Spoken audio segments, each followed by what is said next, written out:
Bien, comment créer notre première carte dans BotPress? Essentiellement, nous allons avoir ce Start. En cliquant, on peut ajouter une note standard, par exemple. Voyons si je peux le sélectionner.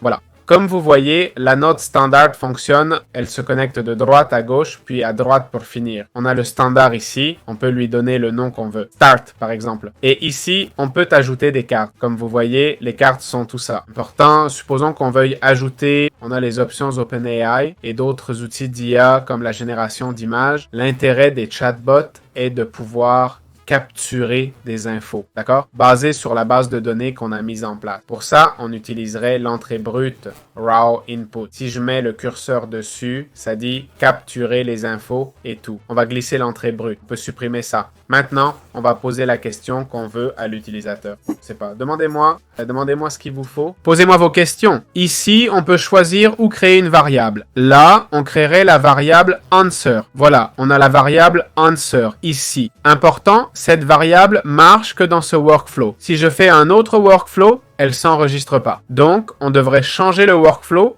par utilisateur. Cette variable marcherait pour ce workflow et les autres. On a un peu ce qu'on veut maintenant. On va cliquer sur tester votre bot. Ça commence à me demander ce que je veux. Là, on peut faire, j'ai demandé c'est quoi heading, le nom de mon site. C'est le nom qu'on a dans la base de connaissances. Il me dit qu'il a capté la réponse. Answer l'a enregistré dans la section variable. Et la conversation est finie. C'est à peu près ce qu'on aurait fait.